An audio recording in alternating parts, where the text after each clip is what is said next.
Check one. All right. My name is Jason Edmonds. I'm partnered with Scalable Display Technologies, and I am opening the only independent motion capture studio in New England. Combined with some of the tech that we're going to be talking about today, it makes for a really interesting production pipeline. Our studio is down in Pembroke, and we would love to have you by and check out our technologies. Well done. Well done. All right. Yes. Yes. Come on.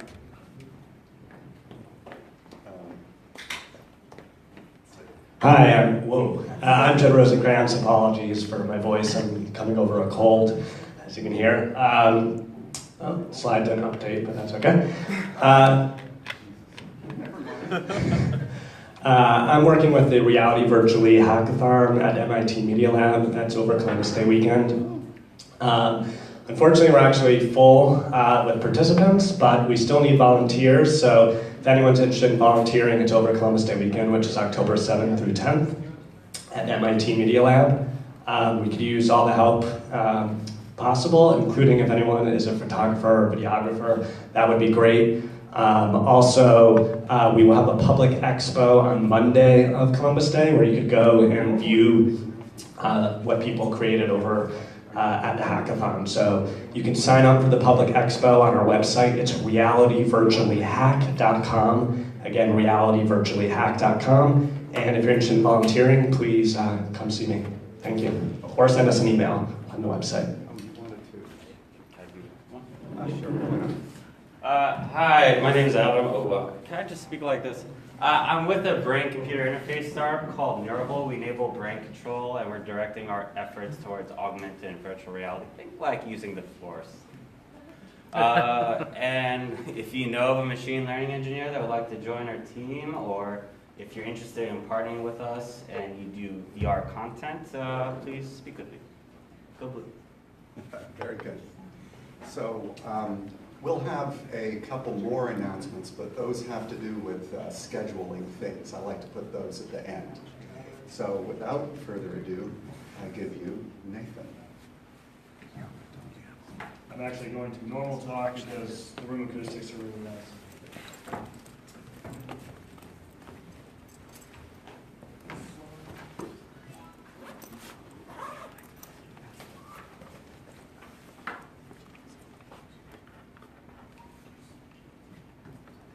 Hello, I'm Nathaniel Pierce. I work with Scalable Display Technologies. If you haven't heard of us, that's perfectly fine because we tend to work in the background. We don't tend to be out in the forefront. We're usually the kind of group that gets called when really big, neat displays go wrong. Of course, where's the...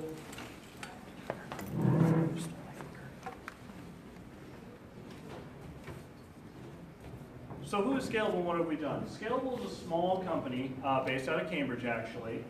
And we have this little piece of technology that's actually working right now. And if I stand in front of this, if I put my hand in front of this projector, see what's going on. We use a camera, and we use however many projectors or cameras you want to blend displays into any shaped screen you want, period. With some caveats, of course. What you see up here is actually a bridge simulator that's actively running down in Ball River, I believe. The one on the far side is a 60 projector dome that was done about 6 years ago.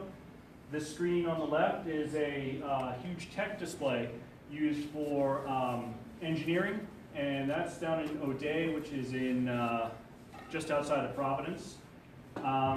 There's an F-35 simulator, and the one all the way over is a cave. Actually, they're called a yurt at Brown University. We did that one too.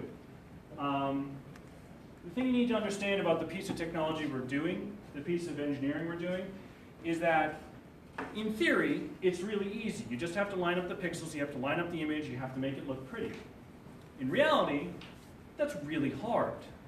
Because you have to basically go into Windows, or whatever system you're using, modify a mesh, change its shape, make sure it looks like what you're supposed to be putting up and presenting, and any errors are going to show up really quick. What this is really used for is immersive simulators, military flight simulators, civilian flight simulators, you name it. If we need to get into an immersive environment, we need to surround the person, basically with projected images, you're using Scalable at this point. Scalable is the company that makes multi-person or even single-person immersive displays work pretty much all the time. Again, we do that because we take pictures of the screen to make sure it's all calibrated, all looks really nice. And we can do that on the fly. We can do that anytime the projectors get out of position, the screen moves, anything moves. You know, we all have to deal with entropy in systems. Stuff's going to change positions. Take a picture, it's recalibrated. What we're starting to really push into, and the Scalable Cave is actually down at our studio right now and running, is we're starting to push into merging more technologies in with our display technology and really seeing where that sort of universe exists. We have Vive, and the big problem with the Vive is that the Vive is a very closed, single-player experience. Only one person can be in a Vive at any one time, experience the universe, right? And anyone else who's looking at this, even if they're looking at it on a screen display, really not going to get the full idea of what's going on in that universe along with the other person. You could connect a whole bunch of people together in the same environment using more Vives, but you lose a level of interpersonal interaction. If you make a cave, everyone is experiencing that VR experience at the same time. And that's really powerful.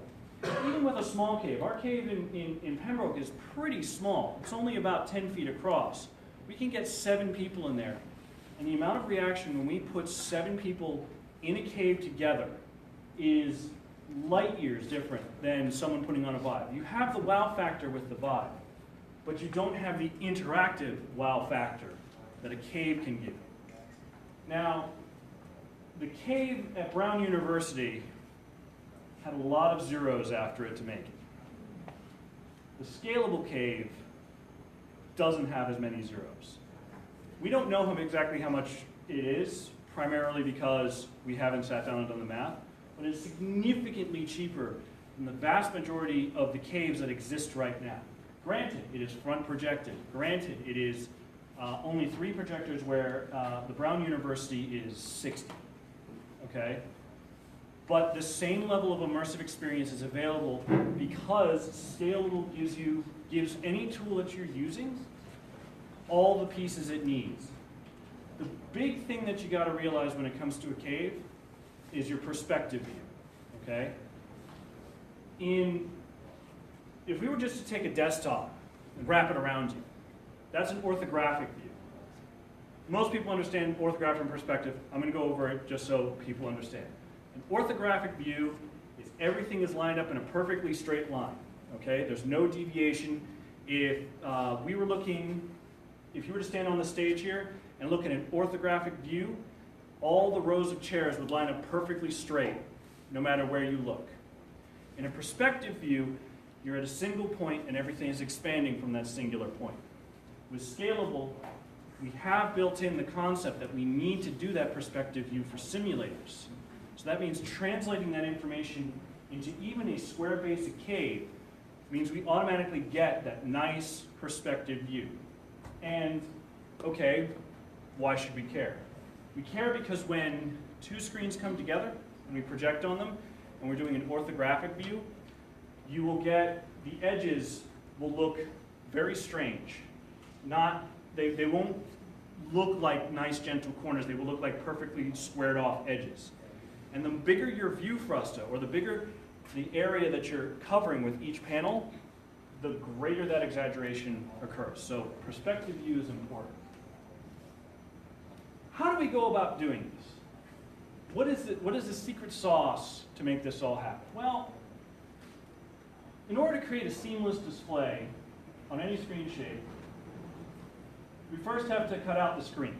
We have to understand where the screen space is. What are we actually projecting on? As you can see here, I'm not using the entire screen. 2 reasons for that is, well, I couldn't get the projectors far enough back. They literally have to be sitting in the back row because their throw ratio is not terribly good for this room. So first we need to cut out the screen. Then we need to change the shape of the screen internally in the computer to match the screen we're trying to project on. It's a little bit more complex than that. We do a lot of math. So how we solve this issue is we're making a virtual screen. Going into the computer, and we're saying, all right, computer, we're going to give you a pile of information, and we're going to ask you to build a screen in your mind, and then we're going to take that virtual screen and we're going to plaster it onto the target screen. How we do that is with this guy right here. We use a camera. The camera takes the image of the screen. And that allows us to start building our translation model.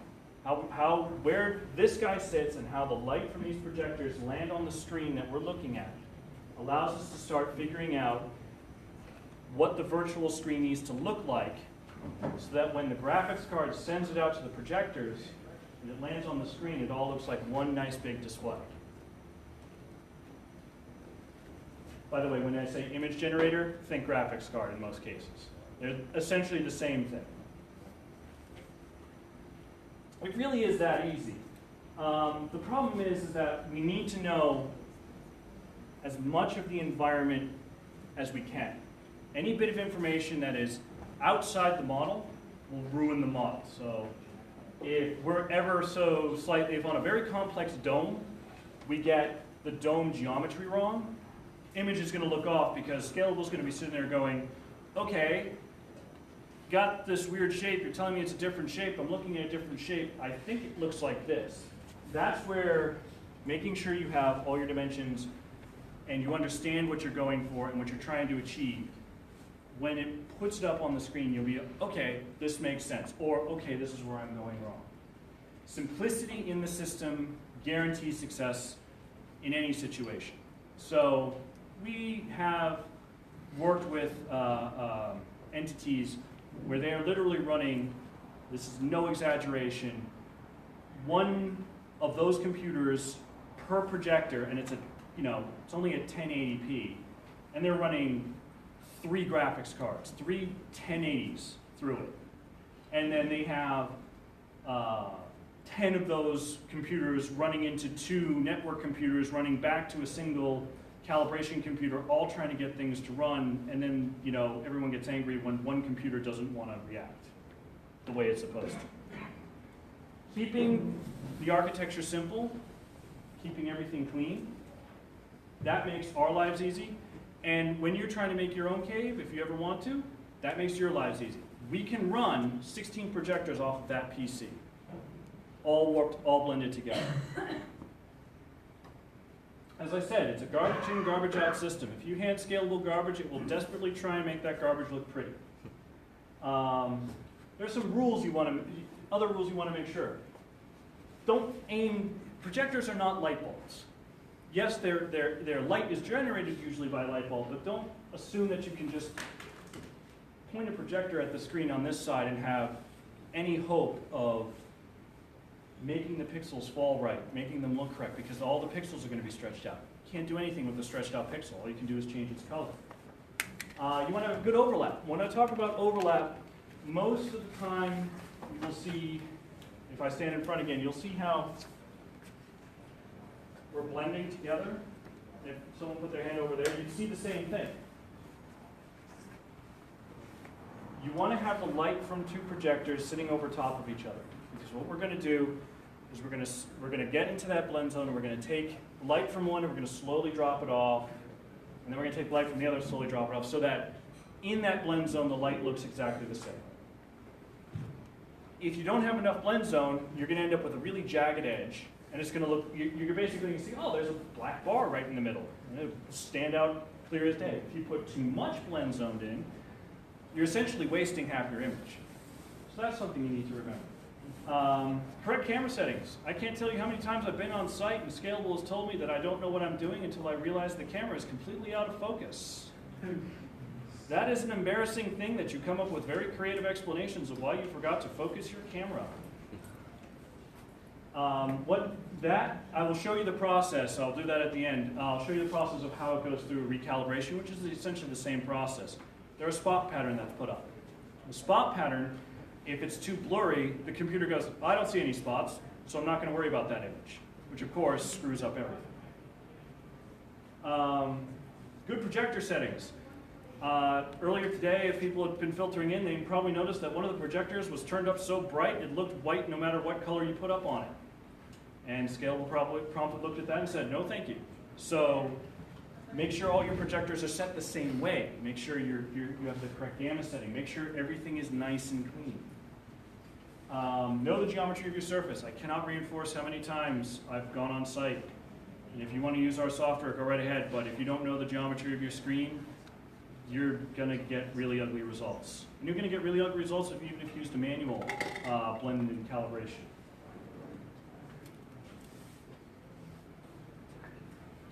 There's no limit on size, only limit on design. My boss would be very angry if he caught me saying this to you. But we have yet to come across a screen that has really completely and totally flummoxed us. This guy right here is, I think, the 77 projector screen that we did for a contract. And a lot of people said that couldn't be done. That was done for VR Ship Simulator. So we really can do anything that you want to do with a screen. If you wanted to do a full sphere, we've done it.